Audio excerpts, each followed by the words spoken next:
I'm Davy. I'm awesome. Welcome to Davy's Awesome Movies, where I review the styles of movies I love, the alternative, B-rated, cult style flicks. And this week we are finishing a cult series. This one came out in 1999, and it was directed by P.J. Peace, and written by Alvaro Rodriguez, as well as Robert Rodriguez. Produced by Michael S. Murphy, Gianni Nunari, and Mir Tepper. Made by Dimension Films, A Band Apart, and Los Hooligans Productions. And distributed by Amuse Pictures, Buena Vista Home Video, and New Films International. Ladies and gentlemen, From Dusk Till Dawn 3, The Hangman's Daughter.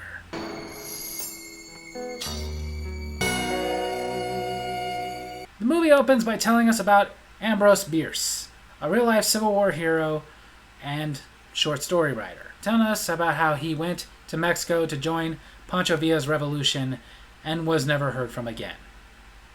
This is actually true. It's speculated whether he went to join Pancho Villa or just observe, but nobody knows what happened to him. Then we go to Ambrose Bierce, played by the legendary Michael Parks. Rest in peace. He is in Mexico, of course, looking for Pancho Villa, and to get there he's taking a coach that is led by two men, one who cannot see and one who cannot speak. It's their best of friends. Although I'm sorry, I don't look down on the handicap or anything, but I would probably be like, I'll get the next one. Then we see a man, Johnny Madrid, who's about to be hung. And my mouth will laugh as you die. Aren't executioners supposed to be a little more unbiased? Madrid spits in his face. So he takes the noose off his neck and goes about whipping him. Again, that just doesn't seem like something an executioner would do. Esmeralda, what are you doing here? Go home! Okay, so since pretty much everybody knows who you are, you can just take the mask off. Esmeralda refuses to go home, so the hangman grabs her and starts whipping her too. She's your daughter, your own flesh and blood. Well, you're a terrible hangman and a terrible father. Now to the hanging.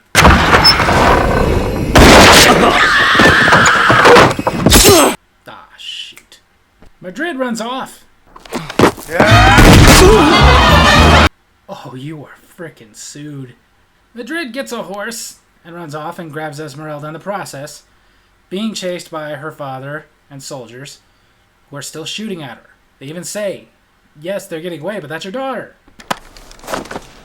I'd rather see her dead. Yes, the hangman is played by Jango Fett, although this is a couple years before Jango Fett. Then over the coach, Ambrose Bierce is with a couple of Bible-thumping newlyweds, John and Mary Newley. Mary, played by Rebecca Gayheart. They are there to start a Bible school in Mexico.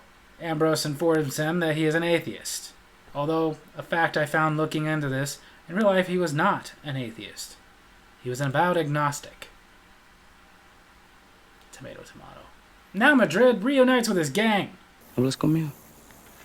¿Estás hablando conmigo? Huh? And apparently he's the Mexican De Niro. Now the woman has saved his life, Reese. She's the one who shot Madrid's rope because she wanted to join his gang. She wants so desperately to be an outlaw, even though they don't want her to be an outlaw, that she tells them who they could go after next. Ambrose. As they ride up on him, they instantly notice the blind man. He's blind! He noticed them too, but they go after the driver. Holy crap! That was cool. Eventually they take the coach. Like I said, Ambrose was a Civil War hero. He wasn't about to just give it to them. But the Newleys fight him on this. Dumbasses. They go through all of Ambrose's stuff, and they don't find anything of value like Reese told them they would. So they ask him what it was that he was taking to Pancho Villa. It is me. And for this, they want to shoot him. Leave him alone. He's an honorable man. An honorable thief. Sure. But with that, Madrid and his men leave. The wagon gets stuck, so they of course have to start walking in hopes that they can find some shelter. Which back in this day, good luck with that. But as they're doing this, we go over to Reese, who's not on Madrid's good side. He decides to taunt her and hang her, and this causes Esmeralda to take off in disgust. The Newleys and Ambrose find a tavern. La Tatila del Diablo. Now what does that mean? He tells her it means welcome home, wayward pilgrims. Apparently, though, in real life, it means the devil's nipple. They go inside, and They meet the innkeeper. We'd like a room for the night, sir. And I would like some brandy. Yeah. Yes. Danny Trejo, playing Razor Charlie, the character he played in the first movie. Not to be confused with the character he played in the second movie, who was also the bartender, but he was Razor Eddie. Madrid catches up to Esmeralda and apologizes to her. Tells her he's sorry. She just made him mad. That's why he killed Reese. She accepts his apology. I don't know if an apology is enough to make up for that. But it turns out Reese is alive. Barely. She's found by the Hangman and his men, and they take her with them. At the tavern, it starts getting busy. We meet Ezra, played by Orlando Jones. This was during his time on Mad TV, and he was basically just there to be goofy and give us a little bit of comedy, even though some of the lines weren't funny on his account. For example, when Razor Charlie finds out he's a brush salesman. We don't need no stinking brushes. The Newleys get to a room, and John would like to get a little frisky. We've been married a week, Mary, and I still don't know what you look like under that dress. Really? So he tries to set the mood.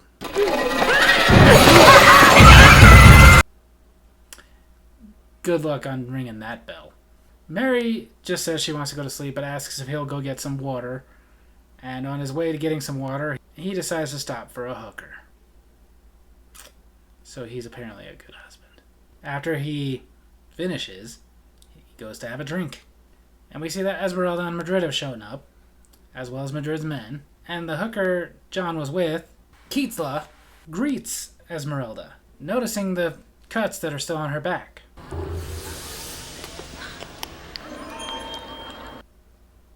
Esmeralda, that wasn't alarming to you at all? Outside, Madrid encounters the stable boy. Hey, what are you doing? No feed me nothing, senor. Get away from my horse. So, is that horse going to become a vampire? Because that would be awesome.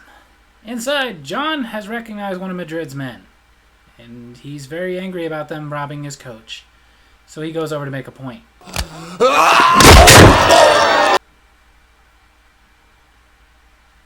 If that's not enough, the Hangman and his men show up, and they are getting ready to take Madrid. But as this is going on... Well, Mauricio, it's been a long time. Why did your voice go so mannish? That's weird. She says Esmeralda doesn't look like him. But she looks a lot like me. Vampires can have babies? And apparently she's not the only one that remembers the Hangman. Where you been, mi amigo? You're just in time for dinner. Apparently in this one they did not have as big a budget for the makeup effects. So if you've seen the first one, you know where this is going. They basically just start attacking every non-vampire in the place. It becomes a feeding frenzy. A smorgasbord. A buffet. The vampires kill her. Except few. Mary meets Ezra. He changed very quickly in this movie. Ambrose, Reese, Madrid, the Hangman, Esmeralda, John, and one of Hangman's men, Joaquin, get through a door and into another room. They agree that they need to put their differences aside for right now and get out of here. You know, good idea. It's just not going to be that easy. Kietzla decides to let Ezra taste the blood she still had in her mouth that was Esmeralda's. She has arrived! You are a brand new vampire. How would you know?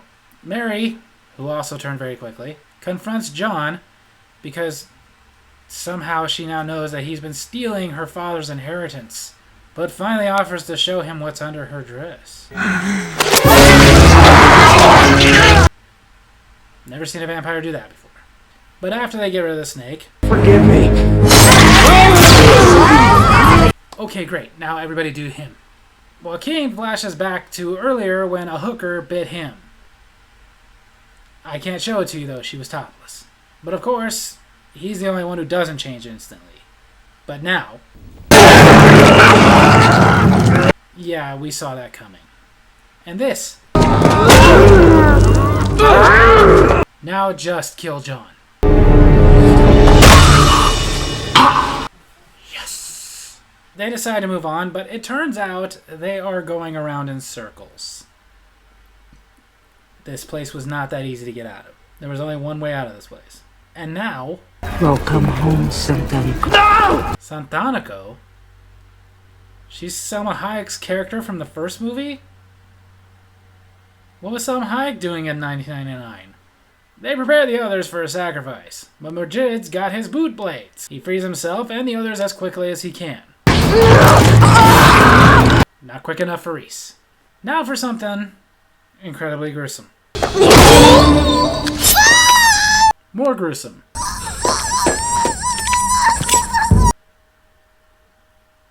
Yikes. Now the Hangman. I'm here, Bubby. And now it gets a little weird. I get this was to bite him and get revenge, but... Ew, that's your dad.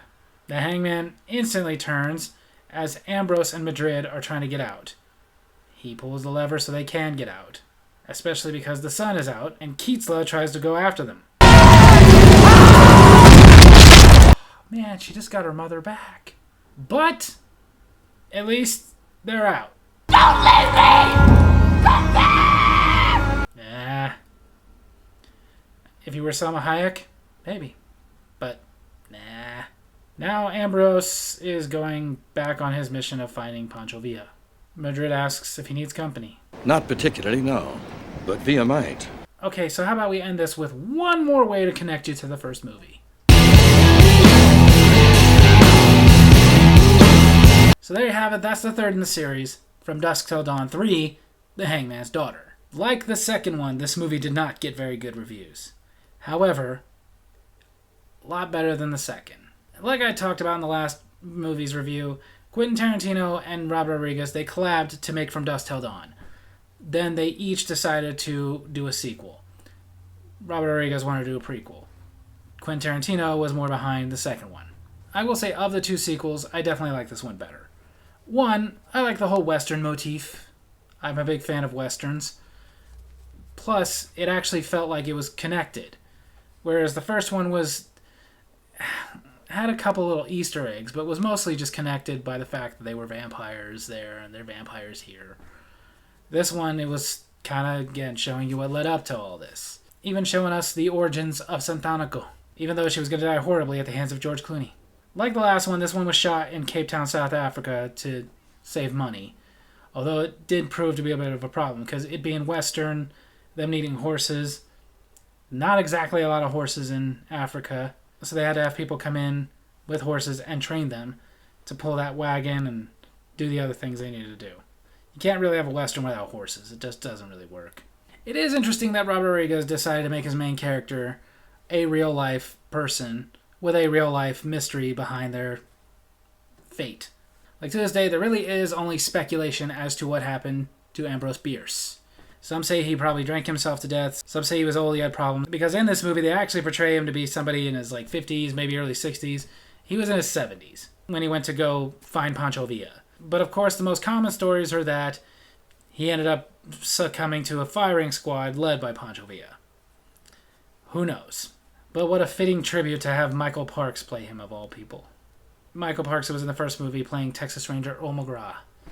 And his son in the second movie playing Texas Ranger Earl McGraw's son. This character is not related to either one of them, but still cool.